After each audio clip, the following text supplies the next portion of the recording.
ব্যবহারিক পরীক্ষা নিয়ে শিক্ষার্থীরা অনেক প্রশ্ন করছিলাম। এক্ষেত্রে তোমাদের ব্যবহারিক পরীক্ষা আইসিটিতে কত নম্বর দেওয়া হচ্ছে সেই বিষয়টা নিয়ে আমরা কথা বলবো। তার সাথে ফিজিক্স এবং জিওগ্রাফি ভূগোলের ব্যবহারিক পরীক্ষা হবে কি না, বাকি ব্যবহারিক পরীক্ষা নিয়ে কীভাবে তারা মূল্যায়ন করবে সেই বিষয়গুলো বলছি। অর্থাৎ এই ভিডিওতে আমরা চেষ্টা করছি সবগুলো বিষয় একসাথে উপস্থাপন করার।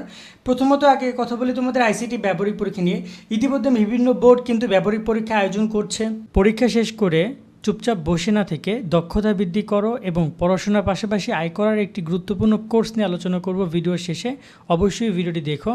কলেজগুলোকে নির্দেশনা দিয়েছে কোনো জায়গায় ব্যবহারিক পরীক্ষা আয়োজন না করে নম্বর প্রদান করা হয়েছে অলরেডি। তো এই জায়গায় এখন তারা কি করছে ব্যবহারিক পরীক্ষার নম্বর নিয়ে, আমরা কয়েকজন শিক্ষকের সাথে কথা বলেছিলাম যারা আইসিটি এই ব্যবহারিক পরীক্ষা নিয়ে কাজ করছে। তারা বলছে যে শিক্ষার্থীরা ব্যবহারিক পরীক্ষা অংশগ্রহণ করুক বা না করুক, এক্ষেত্রে যদি পরীক্ষা আয়োজন করে তাহলে অংশগ্রহণ করা অবশ্যই উচিত, নয়তো কিন্তু ফেল দিয়ে আসতে পারে শিক্ষকরা। আর যদি ফেল নাও দেয় তাহলে দেখা যায় যে নাম্বার খুবই কম দেবে। আর সেকেন্ড যে ব্যাপারটা হচ্ছে, যদি ব্যবহারিক পরীক্ষা কলেজ যদি আয়োজন নাই করে তাহলে হয়তোবা তারা একটা নাম্বার অন অ্যাভারেজ দিয়ে দিবে, হয়তো বা 20 বা 18 এরকমই শব্দটা শোনা গেছে। কোনো জায়গায় 22 এরকমও দিতে পারে, তবে 25-এ 25 পরীক্ষা না দিয়ে এমনটা হওয়ার সম্ভাবনা খুবই কম। এই একটা ব্যাপার। আর দ্বিতীয় যে ব্যাপারটা সেটা হচ্ছে যে তোমাদের বিশেষ করে ফিজিক্সের ফার্স্ট সেকেন্ড এবং ভূগোলে ব্যবহারিক পরীক্ষা নিয়ে কী তথ্য দেখো। এখন পর্যন্ত সিলেট বোর্ড সব জায়গায় মূলত আইসিটি ব্যবহারিক পরীক্ষার নোটিশ দিল, এখন পর্যন্ত ফিজিক্সের বা এই বিষয়গুলো ব্যবহারিক পরীক্ষা নিয়ে কোনো নোটিশ দেয়নি। তো এখানে মূল ঘটনা হচ্ছে এটা যে তারা ব্যবহারিক পরীক্ষা নিবে না, তাই তারা নোটিশ দেয়নি। তো এই জায়গায় তোমাদেরকে দুশ্চিন্তা করার কোনো কিছু নাই। যদি তারা ব্যবহারিক পরীক্ষা নিত, যেমন ধরো সিলেট এই ব্যবহারিক পরীক্ষা নোটিশ দিয়েছে 25 তারিখ, আজকে 31 তারিখ, তারা 5 দিনও ব্যবহারিক পরীক্ষার ফিজিক্সের নোটিশ দেয়নি। আর তোমাদের এই যে বরিশাল বোর্ড ব্যবহারিক পরীক্ষা নোটিশ দিয়েছে, অন্যান্য বোর্ডও ব্যবহারিক পরীক্ষা নোটিশ দিয়েছে 25-24 তারিখের দিকে। তো এখনও প্রায় 5-6 দিনে তারা নোটিশ দেয়নি। তার মানে তারা ফিজিক্সের ভূগোলে ব্যবহারিক পরীক্ষা নিবে না, এগুলো তারা এসএসসির মাধ্যমে মূল্যায়ন করবে।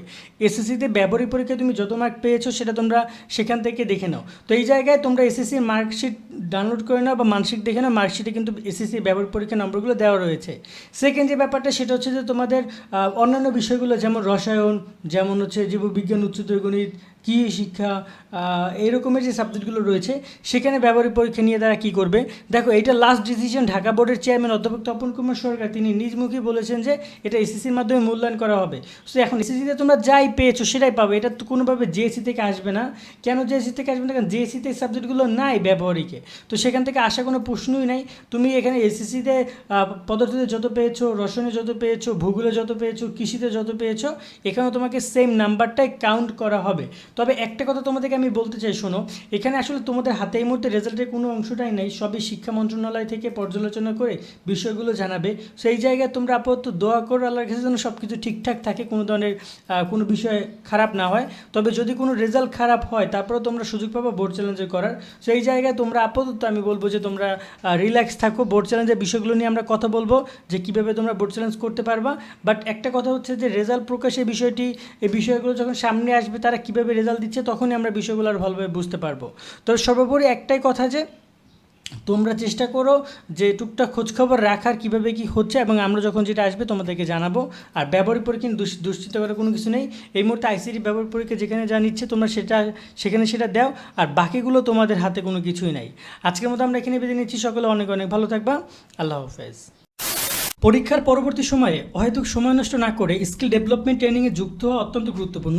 আমার অ্যাডভাইস থাকবে একটা সুন্দর গোছানো ট্রেনিং প্রোগ্রামে খুঁজে সেটা কমপ্লিট করো, এতে তোমাদের ভবিষ্যৎ আরও সমৃদ্ধ হবে।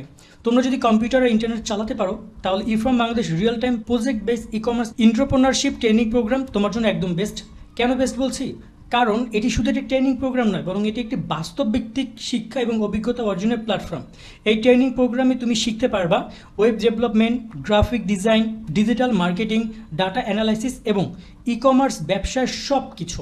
যেসব সুযোগ সুবিধা পাবা, ইফ্রম বাংলাদেশের স্টুডেন্ট কনসাল্টিং গ্রুপে জয়েন হয়ে পড়াশোনার পাশাপাশি কাজ করতে পারবা এবং ইনকাম করতে পারবা। গ্রাজুয়েশন শেষ হলে ইফ্রম বাংলাদেশের ইন্টার্ন হিসেবে জয়েন করতে পারবা এবং ইফ্রম বাংলাদেশ চাকরির দরজা তোমার জন্য আজীবন খোলা থাকবে।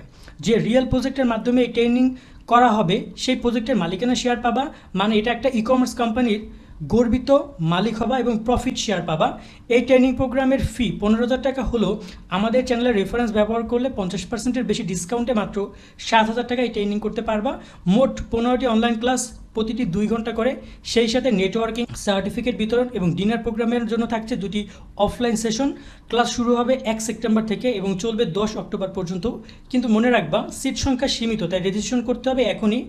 31 আগস্ট পর্যন্ত সিট খালি থাকা সাপেক্ষে রেজিস্ট্রেশন এবং ফি জমা দেওয়ার শেষ সময় নির্ধারণ করা হয়েছে। রেজিস্ট্রেশন করতে ডিসক্রিপশন এবং পিন কমেন্টে দেওয়া লিঙ্কে ক্লিক করে ট্রেনিং সম্পর্কে বিস্তারিত ইনফরমেশন জেনে নাও এবং রেজিস্ট্রেশন পূরণ করো।